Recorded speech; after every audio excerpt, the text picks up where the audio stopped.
Now, the Three Martini Lunch with Greg Corombos and Jim Garrity. And welcome, everyone, to the Tuesday edition of the Three Martini Lunch, along with Ian Tuttle of National Review, who is in for Jim Garrity today. I'm Greg Corombos of Radio America. Good, bad, and crazy martinis for conservatives today, as usual. And Ian, it's good to have you back with us. And the last time we were together, we were talking about the stunning resignation of John Boehner, effective October 30th. Now, of course, the scramble is on to replace him. And it looks like Kevin McCarthy, the current House Majority Leader, has the inside track on that at the moment. The first martini, our good martini, is a little bit mixed because there's a lot of frustration on the right among conservatives about the fact that, once again, they've made good arguments as to why Boehner hasn't been as effective as he probably should have been.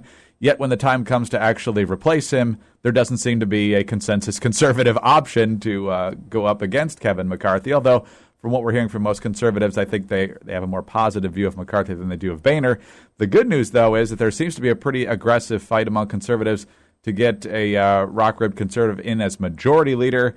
Tom Price has gotten the endorsements of both Jeb Hensarling and Paul Ryan. There's now a draft movement underway to get Trey Gowdy. Again, you would have liked some of these things to be in the percolator before we have to figure all these things out in a very, very short period of time.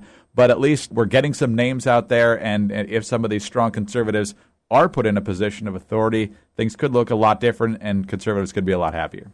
Yeah, that's right. So as McCarthy seems to be the compromise candidate, and like you say, conservatives seem a little bit happier about him than about Boehner, the question is, okay, does the whole leadership structure just sort of move up a rung? McCarthy becomes speaker, and Scalise moves up, and McMorris-Rodgers moves up, and so you just have this sort of general shift with possibly coming in, potentially Gowdy. That's unlikely to happen.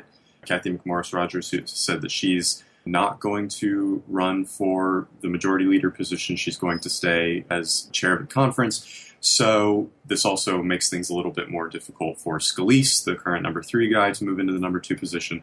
There's a lot of good things to say about Tom Price. He's chairman of the Budget Committee, financial services expert.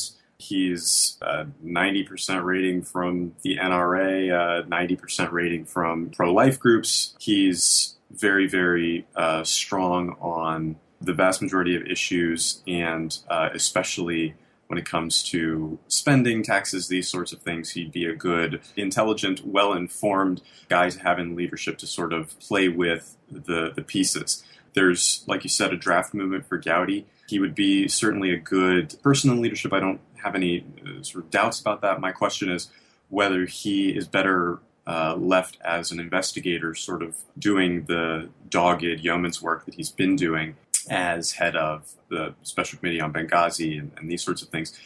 I think that's a question Republicans should seek to sort out. It's not automatic that he would be a better fit in a much more political position, which is what leadership is. Overall, you're likely to get McCarthy. Like you said, Hensarling and Bryant both signed on to Price. So there could be a little bit of a shuffle in the leadership, and the way that it's likely to pan out, the center of gravity could move a little bit farther rightward. Just a couple follow-up points on what you said. Tom Price, in addition to the areas of expertise that you mentioned, is a former physician, and he has been a lone voice crying in the wilderness for a patient-centered healthcare reform since the time that Obamacare was being debated and ever since.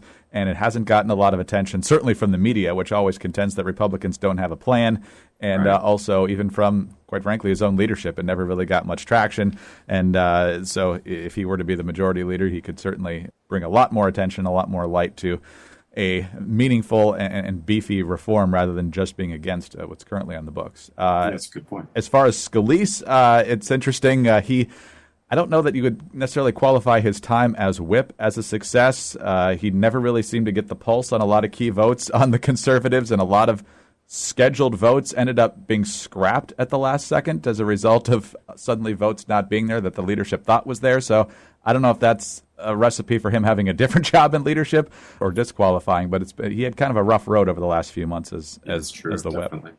On to the bad martini now, and both of these bad and crazy martinis deal with President Obama at the UN. The New York Post essentially saying, Ian, and I know that National Review has a big piece up on this as well, that essentially President Obama has more or less surrendered the role of the dominant player on the world stage to Vladimir Putin, and that was clear yesterday at the United Nations, as Putin was very clear about what he wanted to do in defeating ISIS. He's obviously very cozy with Bashar Assad, which no one in the United States is going to embrace, but his plan seems to have more logic than what the president said, which was basically we can fight Assad and ISIS, who are fighting each other at the same time, and somehow both be successful.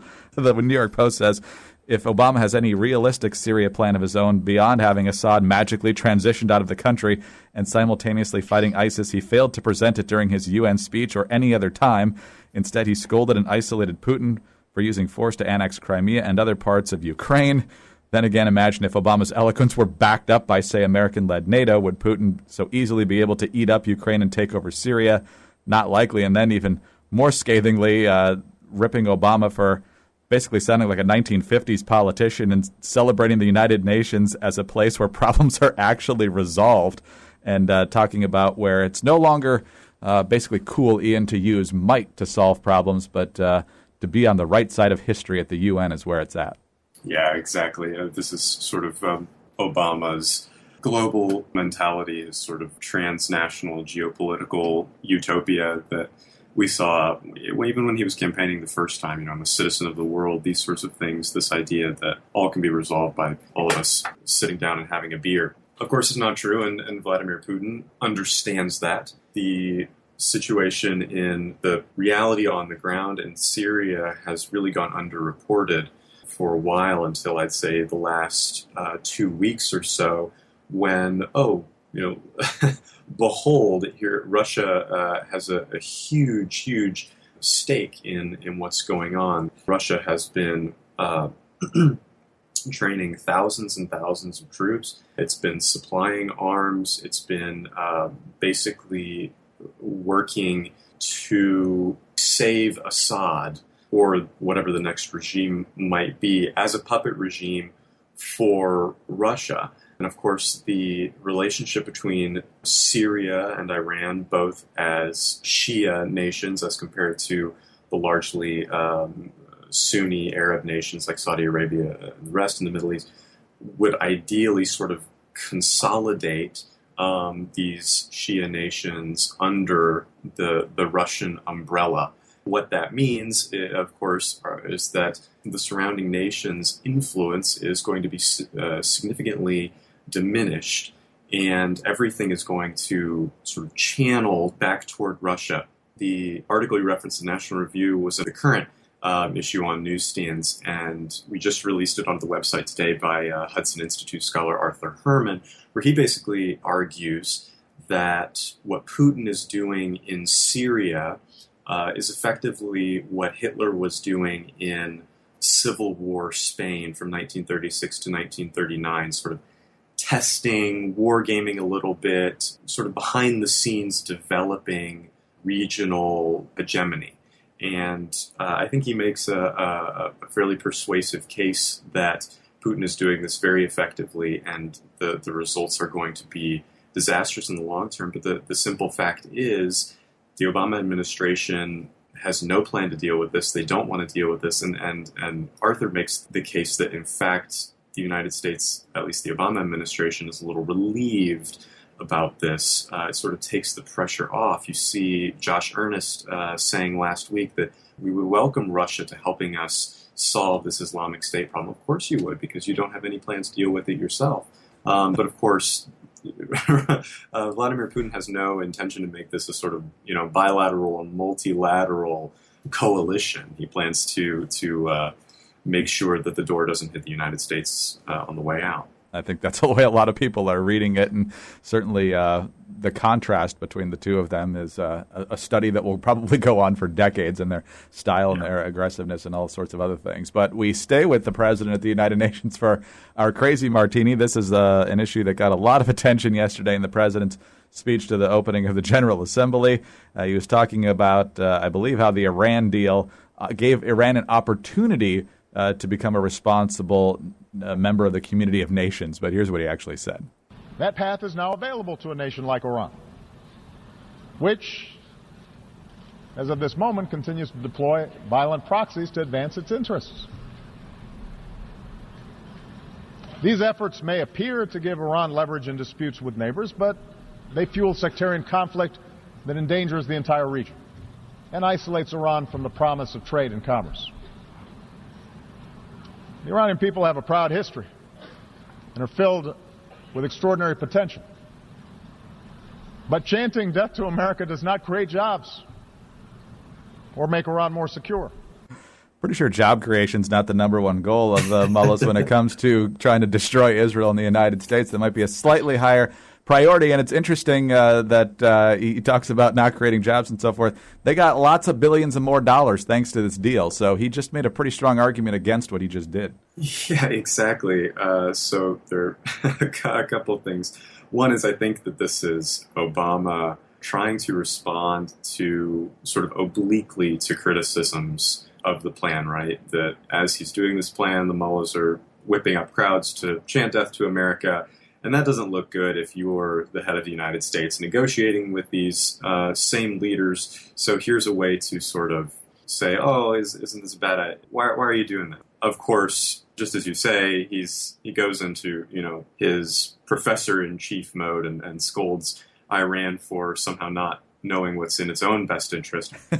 But all of this is belied by the fact that you can't come out after a year plus of negotiations with a negotiating partner that calls you the great Satan and say, stop saying these mean things after you've bent over backwards to forge a deal with this group. What Obama has shown to the Iranian leaders over the past year, 18 months, etc., is you can chant whatever you like on the streets of Tehran. The United States wants this deal desperately. I think it's a sop to his critics, another indication that he doesn't understand the regime with which he's been dealing, and just a complete sort of departure from the reality of the situation on the ground in Iran. But again, he's only in for another year and change. So all of these bad things will be left to his successor to deal with, and then he can go and deliver more citizen of the world speeches to the United Nations as a private citizen and ambassador to the world. It just goes back to the second Martini a little bit in the contrast between Putin and Obama, and this certainly isn't a praise of Putin. I think just about everyone on the conservative side should recognize that he's a complete thug, and definitely not in anyone we would want to emulate in most ways. But Putin always finds a way, it seems, to negotiate from a position of strength, where Obama, particularly on the Iran deal, where we should obviously have been negotiating from a position of strength since Iran was the one being crippled by the sanctions, in the end, it was the U.S., due to the desperation you mentioned there in your response, that somehow we ended up being the ones desperate for the deal instead of the Iranians. Exactly. I mean, it all goes back to Obama's vision of a foreign policy, or sort of a place in the world for the United States that doesn't need military might. He wants to speak softly and not carry any sort of stick. And you simply can't do that. And the reason that Putin has been so effective is he has there are plenty of problems. His position is relatively weak in Russia to a certain extent, the internal politics of the country, but he understands the Machiavellian nature of geopolitics, at least the way that it can be played. Obama has no sense of that. He has sort of this utopian, idealistic vision of the role he can play and the role the United States should play. And the simple fact is it doesn't accord with reality, and you get walked all over. And that's exactly what's happening. On that cheery note, we'll call time for today. Yeah. Ian, as always, great to have you here. Talk to you later. Absolutely. Thanks, Greg. Ian Tuttle of National Review. I'm Greg Columbus of Radio America. Thanks for being with us today. And be sure to tune in again on Wednesday when Jim Garrity will be back. Join us then for the next edition of the 3 Martini Lunch.